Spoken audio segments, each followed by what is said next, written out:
All right, well, welcome to another week. I hope you had a really good Lord's Day yesterday. I know I sure did. And let's just jump right into it today. This is a passage of scripture from the book of Jeremiah, which is one of my favorite books. I know I always say that, but they're all my favorite. Jeremiah chapter 6, starting in verse 11. These are the words of God. Therefore I am full of the fury of the Lord. I am weary with holding it in. I will pour it out upon the children abroad and upon the assembly of young men together, for even the husband with the wife shall be taken, the aged with him that is full of days. And their houses shall be turned unto others, with their fields and wives together, for I will stretch out my hand upon the inhabitants of the land, saith the Lord. For from the least of them, even unto the greatest of them, every one is given to covetousness, and from the prophet, even unto the priest, every one dealeth falsely. They have healed also the hurt of the daughter of my people slightly, saying, Peace, peace, when there is no peace. Were they ashamed when they had committed abomination? Nay, they were not ashamed at all, neither could they blush. Therefore they shall fall among them that fall. At the time that I visit them, they shall be cast down, saith the Lord. This is a video about the absolute insanity that our leadership promotes. And I'm talking about evangelical leaderships, the conference speakers, the authors, the people that, represent evangelicals to the world. The absolute insanity that they display every single day gets worse and worse and worse. The hand of the Lord is truly upon us.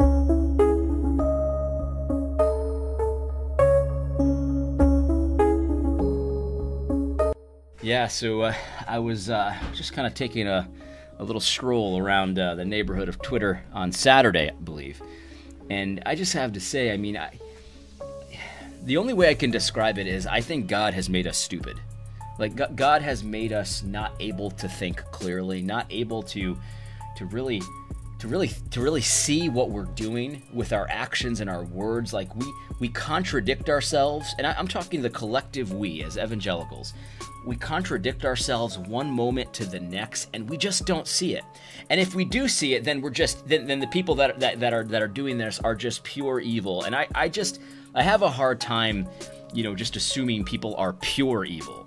You know what I mean? So I have to think that they just don't see how contradictory they're being, how they're not making any sense at all, and how while they think they're being prophetic, all they're doing is just mimicking the world, doing what the world is doing. They're not being prophetic in any way. I've done videos about this where I talk about the Gospel Coalition will put out an article about how you should be countercultural, gospel-centered in these areas. And like line by line, every single one of them that they say is countercultural is the opposite of countercultural. It's going with the flow. It's going with the zeitgeist. It's doing what the world is doing. And so it's just such a scam. It's such a scam. But this weekend, this became so abundantly clear. And what happened was that the Congressman John Lewis passed away from pancreatic cancer. Very, very sad. John Lewis, when people die, I don't like to say things about them, especially if they're not good people. But in this case, I'm going to, because I think it's important for the point of this video. The point of this video is not about John Lewis. The point of this video is about Christian leaders responding to this death of John Lewis. John Lewis was an advocate for black rights. And I'm using that term because I don't think it's fair to call him a civil rights advocate, because back in the day when he was fighting for black rights, that was an important civil rights issue, no question about it. But see, if you look at the man's life, we have 80 years of his life to look at. He actually wasn't for civil rights. Civil rights is too general a term for him, because if you look at his voting record and the things he promoted, he absolutely was integral. He was a key proponent. He was consistent, never saw a law he didn't like in support of killing unborn children. He wanted more people to have access to kill their unborn children. He wanted people to have free access to killing their unborn children. He wanted to expand the killing of unborn children. And to him, that was a right. So he was upside down. You see, he was calling good evil, evil good later in his life. And so I can be very pleased with the fact that he supported black rights in the 60s and 70s or whatever. I can be very happy about that because, at the end of the day, depending on how you define black, some people say if you have an ounce of black blood in you, then you're black.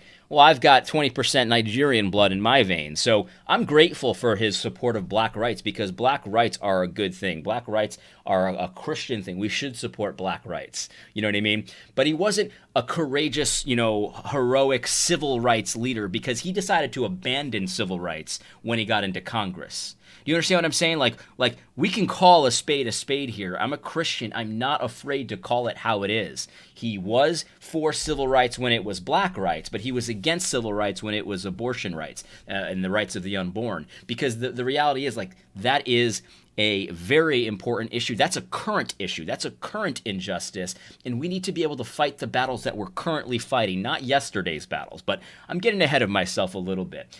This passage from Jeremiah is important because there were leaders, prophets, and priests of Israel in the days when things weren't going well for Israel, and the people of Israel weren't ashamed of the atrocities that were going on around them. And some of them they were participating in. They just weren't ashamed of it. And they were saying things are fine. Everything's fine. It's all fine here. You know that meme with the dog when everything's burning around him. He's like, this is fine. That's what those prophets were doing. They were saying peace, peace, but there was no peace. And God was about to come destroy them.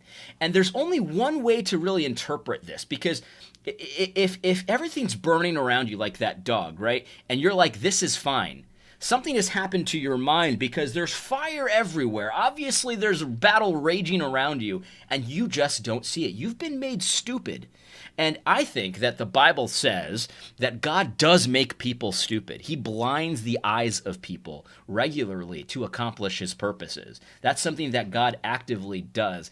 And I just don't think that the prophets and priests in the book of Jeremiah were just like, they just happened to be stupid. I think God was blinding them for judgment. He was making them preach peace, because they couldn't see it. Not because they were just stupid. It's because God blinded their eyes to what was happening.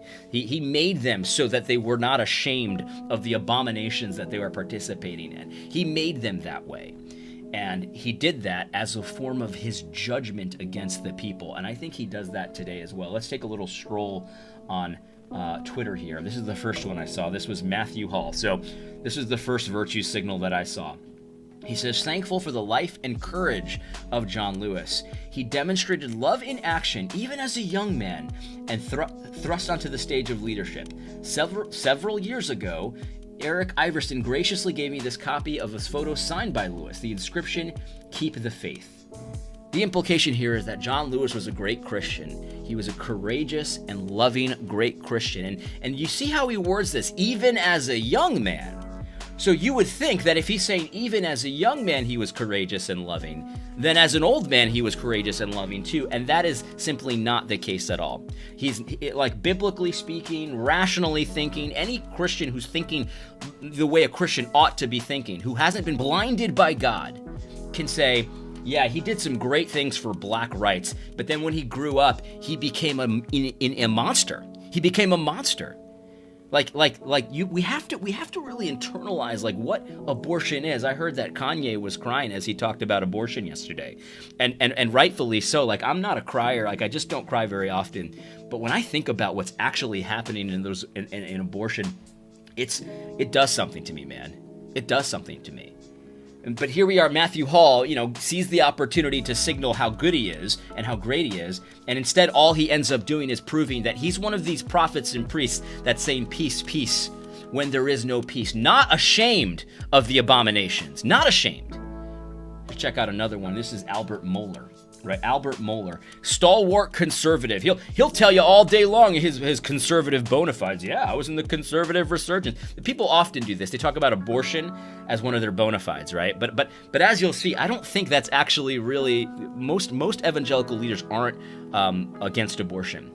They'll call themselves pro-life, but they're actually not against abortion the way they ought to be. Here's what Al Mohler had to say. Representative John Lewis's story is integral to telling the American story. His courage and suffering in the civil rights movement are inspirational to all Americans. He will be honored in the American memory. Now, let's stop there. There's one more sentence. I want to get to that in a second, but let me just stop there.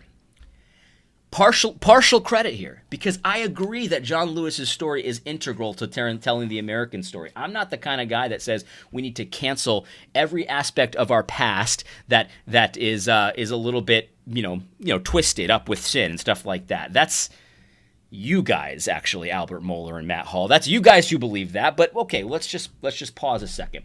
Yeah, I think that John Lewis did have a lot of courage, and he suffered during the Black rights movement, the Black civil rights movement. That's inspirational, and I agree. But then later in life, he became a monster. Okay, so we can talk about that as well. And here's what Al Mohler says about that, because he knows he has to tip his hat to that kind of stuff. He has to tip his hat to the part of his life that's reprehensible, that's abominable, that we should all be ashamed of, right? Inspiration for the Black rights stuff, but we should be ashamed of this part of John Lewis's life. He says this: "We dare not extend honor only to those with whom we are in agreement politically." Al Mohler has been made stupid by God, because I don't understand how anybody could come up with the idea that killing babies in the womb, and in John Lewis's case, partially out of the womb as well, like born babies, infanticide, according to any definition, infanticide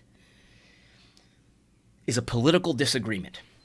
That's a political disagreement. But somehow, wealth and income disparities, these are gospel issues that every Christian ought to, everything should be even, Steven. That's a gospel issue, wealth inequalities, but infanticide, political disagreement. Al Mohler has been made stupid. Al Mohler is one of these that is saying, peace, peace, when there is no peace. No one is stupider than Russell Moore, though. Russell Moore has been blinded to the nth degree. The fact that anybody follows Russell Moore at this point is just a testament to how far under judgment the United States is. And to be honest, that gives me a little bit of anxiety, how far along we are in this process, how much God has made our leaders blind, how much the hand of restraint has been lifted from the evil in the United States. This is something that we should not trifle with. This is something that is no small thing. This is a big deal.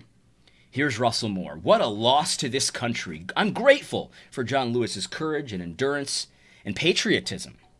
I agree with the many who have said so. There's a bridge in Selma that needs a new name.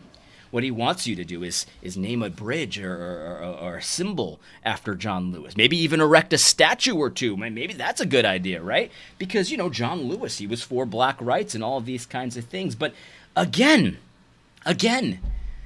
how can Russell Moore say this when yesterday he's lamenting the Confederate flag because of the evil of slavery, right? The evil of slavery. We can't have these flags and these statues and things like that because of the evil that it represents, right? But what we can do is name a bridge after John Lewis.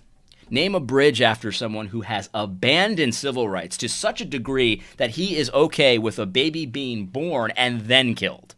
A baby being born and then killed. That's how twisted of a monster John Lewis became later in life. He was a twisted monster. He was a tyrant. He was a beast. That's the kind of man John Lewis became later in life. But we can name a bridge after him, definitely. But, of course, the Southern Baptist flag and the Confederate flag, Russell Moore is crying like a little girl because the Southern Baptist Convention condemns the symbol of hate that the Confederate flag is. But, of course, naming a bridge after this guy, partial birth abortion John Lewis, of course, there's nothing wrong with that. There's nothing wrong with that.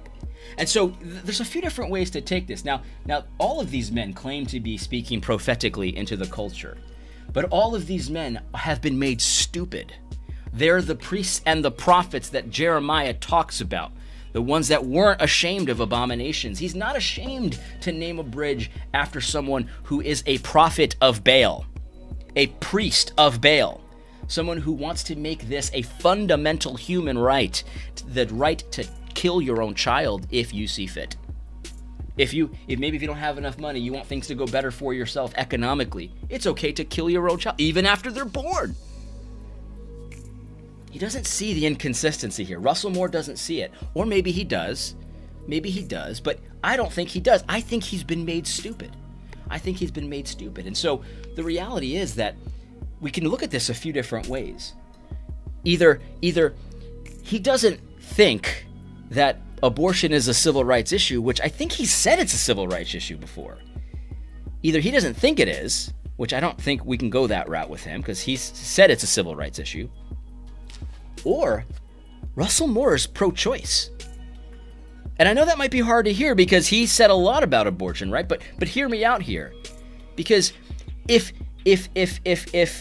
access to abortion doesn't disqualify you from having a bridge named after you, but racism or slavery does, then presumably we're going to have to say that at the very least, abortion is worse than racism. Or I'm sorry, racism is worse than abortion. Slavery is worse than abortion. Or at the least, Russell Moore is one of these guys that says we shouldn't criminalize abortion, but we should try to limit it as much as possible. We should try to make it rare, which is basically what all pro-choice people said a decade ago, right? So I think, here's what I think. This is my opinion.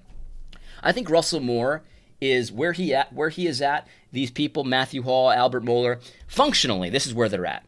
They're at wherever the pro-choicers were 10 years ago. They want to make abortion safe and rare. Safe and rare. That's where I think they're at. They're not looking at this as murder. They might say it's murder, but they definitely don't want to treat it like murder. Because if John Lewis is a pro-murder politician, which I would say he definitely is, a pro-murder politician, and Russell Moore believed that, there wouldn't be, I mean, unless he's just really just a political pawn or just an operative, he would never have said this about naming a bridge after a pro-murder politician. Albert Mohler would never have said this about a pro-murder politician. Matthew Hall would never have said this about a pro-murder politician. So the only conclusion, this is the nicest conclusion I can come to for these three and the many others that have done this. They actually don't think it's murder. They actually don't think that abortion is murdering a child, an image bearer of God. They must not, because otherwise, how could they do this? So there's really only a few choices here, and if you've noticed, I'm kind of struggling to figure out which one to go with here. Like, are they just stupid? Has God blinded them this much that they don't see? Or are they pro-choice functionally? Pro-life in name only, pro-choice functionally, where it should be safe and rare, as opposed to criminalized and prosecuted with the death penalty. Because if you're going to actually care about justice, civil rights, the Bible, loving your neighbor, then abortion needs to be criminalized immediately, punishable by the death penalty. Because that's what God's law requires. That's what biblical justice requires. And so never mind the fact that these people have been made stupid by God. Never mind the fact that these people are pretending to be prophets, but really they're just going along with the flow. That's what Jeremiah was talking about here. Like these prophets were pretending to prophesy, but they were just telling people what they wanted to hear, right? They were telling people what they wanted to hear. And that's what Matthew Hall's doing here. That's how Albert Mohler is treating it here, and that's how Russell Moore is treating it here. They want you, they know that people want to hear how courageous John Lewis was, and ignoring the massive injustices that he promoted, the massive civil rights injustices that he promoted to the day he died. The day he died, he promoted civil rights injustices. He abandoned the cause of civil rights when he became a politician. He abandoned it. He was good on black rights, terrible on civil rights. And so they know that you don't want to hear that, right? And so they're one of these prophets that pretends to prophesy, but really they're just telling you what you want to hear. They're those in Jeremiah that said peace, peace, when there was no peace. Let me show you what actually speaking prophetically into the culture looks like. This is a tweet from Marcus Pittman. And here we've got the bridge, right? Here's the bridge that should be named after John Lewis. Here's John Lewis putting himself in the gap here so that people, tons of people, can go to Planned Parenthood and murder their own children. You see, I know that Matthew Hall and Albert Mohler and Russell Moore, they're full of it. They're full of it. They don't care about justice. They don't care about racism. They don't care about statistical disparities, none of that stuff. All of this stuff is just a means to an end. And I don't know what that end is. For some, it could be power. For some, it could be money. For some, it could be prestige. For some, it could be sex. I have no freaking idea. But you know how I know they don't care about any of this stuff?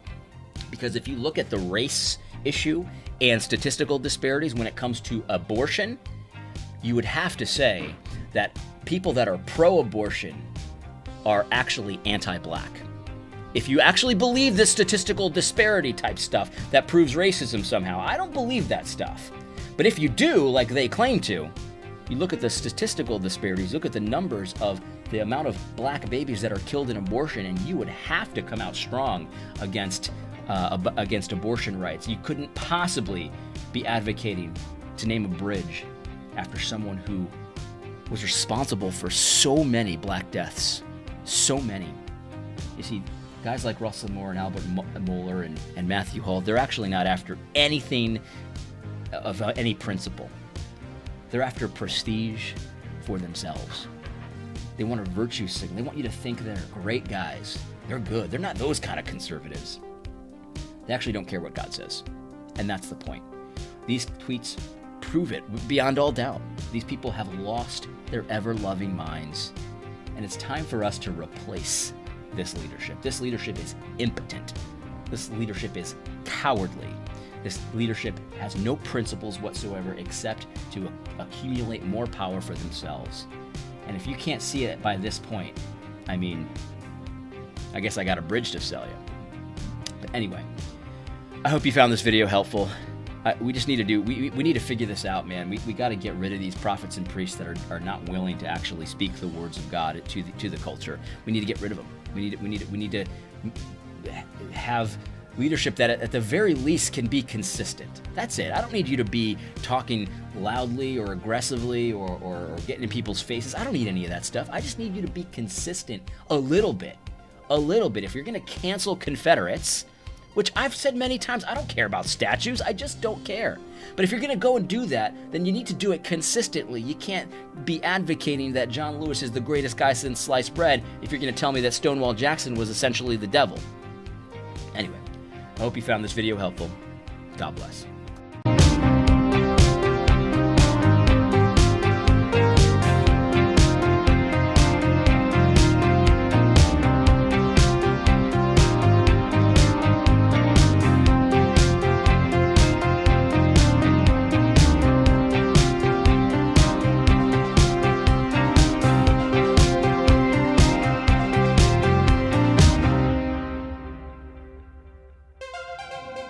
Yeah, you know, you may have noticed that, I don't know, this video, I feel like it was a little scattered. At least that's how I feel. Maybe you don't feel the same way, but I honestly, I almost don't even know what to say.